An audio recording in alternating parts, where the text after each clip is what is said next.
आज 1 मे 2026 आणि आजच्या दिवशी प्रत्येक मराठी माणसानं ह्या ठिकाणाला भेट दिली पाहिजे.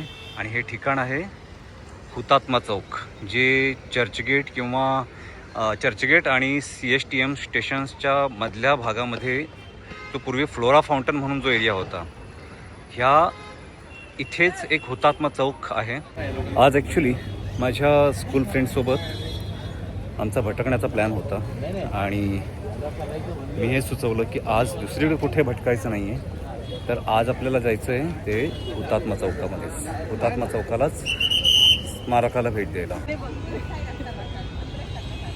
संयुक्त महाराष्ट्राची चळवळ आणि हुतात्मा चौक ह्या सर्वांचा इतिहास सांगण्यापूर्वी थोडीशी माहिती देतो ह्या परिसराची.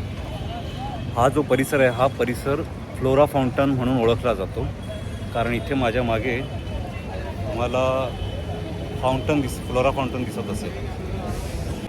ब्रिटिश काळामध्ये इथे ब्रिटिशांनी एक किल्ला बांधला होता आणि नंतरच्या काळामध्ये इकडच्या म्युनिसिपल कॉर्पोरेशनने ड्रेनेज सिस्टम ही व्यवस्थित होत नसल्यामुळे नंतर तो किल्ला 19व्या शतकामध्ये तो किल्ला पाडून टाकला होता. तर ह्या किल्ल्याचे 3 मुख्य दरवाजे होते. त्यातलं एक होतं बाजार गेट, दुसरं होतं अपोलो गेट आणि तिसरं होतं चर्च गेट. ही जमीन पूर्वी डेव्हिड ससून यांच्या मालकीची होती आणि ह्या डेव्हिड ससून यांची लहान मुलगी फ्लोरा लहानपणीच वारली आणि तिच्या स्मृतिप्रित्यर्थ म्हणून त्यांनी हे फाउंटन, हे तिचं स्मारक म्हणून हे फाउंटन उभारलं होतं आणि त्याचं नाव मग पडलं फ्लोरा फाउंटन. 21 नोव्हेंबर 1956 ह्या दिवशी सकाळपासून ह्या परिसरामध्ये तणाव होता, कारण संयुक्त महाराष्ट्राची चळवळ चालू होती आणि आंदोलन प्रत्येक ठिकाणी लहान लहान सभा होत होत्या, निषेध होत होते, कारण तत्कालीन सरकार मुंबई ह्या शहराला महाराष्ट्रामध्ये विलीन करत नव्हतं. मुंबई ही जरी मराठी भाषिक असली तरी सरकार ह्या मुंबईला, कारण हे आर्थिक मोठं शहर असल्यामुळे ह्या शहराला महाराष्ट्रामध्ये विलीन करायला तयार नव्हतं. आणि इकडचा स्वाभिमानी मराठी जनता ही मुंबई ही महाराष्ट्राचीच ह्या आपल्या मागणीवरती ठाम होती. 21 नोव्हेंबरला जो गिरणी कामगार होता, त्या गिरणी कामगारांनी ह्या संपामध्ये मोठ्या प्रमाणात गिरणी कामगार होते आणि असं ठरलं होतं की 21 नोव्हेंबरला जो सकाळचे शिफ्टवाले जे गिरणी कामगार असतील, तर ते गिरणी कामगार त्यांची शिफ्ट संपवून हे दुपारनंतर इकडे जमा होतील आणि पांढरपेशा वर्ग आणि गिरणी कामगार असं मिळून ह्या भागामध्ये लोक जमा होऊ लागले आणि त्यांनी इथं ठिय्या आंदोलन केलं.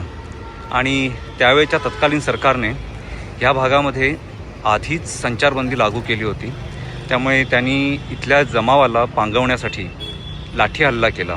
परंतु ह्या लाठी हल्ल्याला जो मराठी माणसं जे आंदोलक होते ते अजिबात बदले नाहीत आणि त्यांनी इथून जाण्यास नकार दिला. त्यामुळे त्यावेळेचे जे मुंबईचे जे मुख्यमंत्री होते, पूर्वी मुंबई ही महाराष्ट्रात गणली जात नव्हती, त्यामुळे मुंबईसाठी मुख्यमंत्री होते मोरारजी देसाई. आता मोरारजी देसाई हे गुजराती असल्यामुळे तसंही मुंबई महाराष्ट्रात द्यावी ह्या मागणीला त्यांचा सपोर्ट असण्याची अजिबातच म्हणजे शक्यता नव्हती.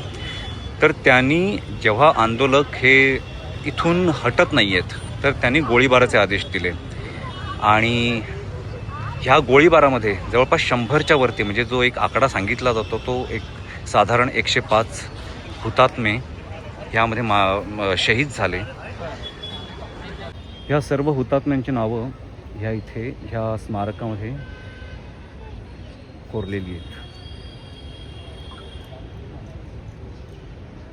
मुंबई ही महाराष्ट्राचीच ह्या मागणीसाठी त्यावेळी सर्व वर्गातून, स्वाभिमानी मराठी माणूस हा सर्व वर्गातून आंदोलन करत होता. अगदी मोठमोठे नेते, ज्याच्यामध्ये प्रके अत्रे असतील, प्रबोधनकार ठाकरे असतील, तर ही सर्व मंडळी त्यावेळी डॉक्टर बाबासाहेब आंबेडकरांशी सल्लामसलत करत होती त्यांच्या घरी त्याच्या बैठका होत होत्या आणि बाबासाहेब आंबेडकरांनीही काही तार्किक, ऐतिहासिक, सांस्कृतिक अशा विविध मुद्द्यांचा आधार घेत मुंबई ही महाराष्ट्राचीच कशी आहे हे मुद्दे तत्कालीन सरकारलाही पटवून दिले होते. आणि शेवटी आपल्या हुतात्म्यांचं बलिदान आणि स्वाभिमानी मराठी माणसाचा कणखरपणा ह्या समोर शेवटी तत्कालीन सरकारला नमतं घ्यावंच लागलं आणि 1 मे 1960 साली मुंबई ही संयुक्त महाराष्ट्राचा भाग बनली.